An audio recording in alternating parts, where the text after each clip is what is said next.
ിലേക്ക് പാലക്കാട് മണ്ണാർക്കാട് തത്തങ്ങലത്ത് വീണ്ടും പുലി ഇറങ്ങിയതായി സംശയം. ഇന്നലെ രാത്രി വളർത്തുനായെ വന്യജീവി പക്ഷിച്ചന്തലിൽ കണ്ടു. ആക്രമിച്ചത് പുലിയാണെന്നാണ് സംശയം. വന്യജീവികളുടെ ആക്രമണത്തിൽ നിന്ന് ഇവിടുത്തെ സാധാരണ ജനങ്ങളെ സംരക്ഷിച്ചിട്ടില്ല എങ്കിൽ ഞങ്ങൾക്ക് അതിൻ്റേതായ മാർഗം സ്വീകരിക്കേണ്ടതായി വരും. അതിലേക്ക് വിടാതെ ഇതിൽ കർശനമായ നിലപാടുകളും കർശനമായ പരിഹാരങ്ങളും ഉണ്ടാവണമെന്ന് മാത്രമാണ് അഭ്യർത്ഥിക്കാവുന്നത്. ഇവിടെ ഇത്തരത്തിലുള്ള ആക്രമണങ്ങൾ പലതവണ ഇവിടെ മെമ്പർ സൂചിപ്പിച്ചു, പലതവണ ഉണ്ടായിട്ടുള്ളതാണ്. അപ്പോൾ അതിൻ്റെ ശാശ്വതമായ പരിഹാരം അത് ഉണ്ടാക്കുക എന്നുള്ളതാണ് ഞങ്ങളുടെ ആവശ്യം. ഐഷത്ത് ഉൽ ഷംന പാലക്കാട് നിന്ന് ചേരുന്നു. പറയൂ ഷംന.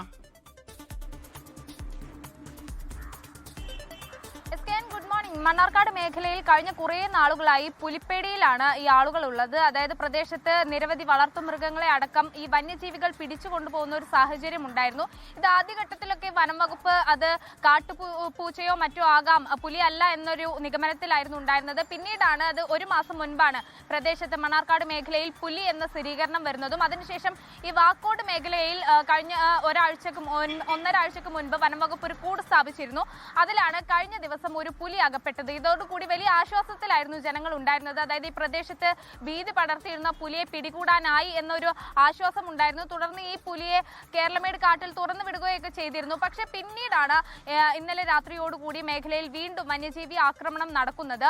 ഈ വളർത്തുനായയെ പുലി കടിച്ചു കൊണ്ടുപോയി ഒപ്പം ഭക്ഷിക്കുന്ന ഒരു സാഹചര്യമൊക്കെ ഉണ്ടായിട്ടുണ്ട്. ഇതോടുകൂടി പ്രദേശത്തെ പുലിശല്യം തീർന്നിട്ടില്ല, അല്ലെങ്കിൽ ആ ഭയപ്പാട് വിട്ടുമാറിയിട്ടില്ല. ഈ ആക്രമണം ഉണ്ടായത് പുലിയുടെ ആക്രമണം തന്നെയാണ് എന്നാണ് നാട്ടുകാർ പറയുന്നത്. എന്തായാലും വനംവകുപ്പ് ഇപ്പോൾ സ്ഥലത്തെത്തി പരിശോധന നടത്തിയിട്ടുണ്ട്. ഒപ്പം തന്നെ ക്യാമറ സ്ഥാപിക്കുമെന്നുകൂടി വനംവകുപ്പ് അറിയിച്ചിട്ടുണ്ട്. ലോകത്തെവിടെയായാലും ഏത് സമയത്തും 24 വാർത്തകളും ഓഗ്മെന്റഡ് റിയാലിറ്റി പാക്കേജുകളും എക്സ്പ്ലെയിനറുകളും വിശദമായി കാണാൻ ഞങ്ങളുടെ യൂട്യൂബ് ചാനൽ നിങ്ങൾക്ക് സബ്സ്ക്രൈബ് ചെയ്യാം.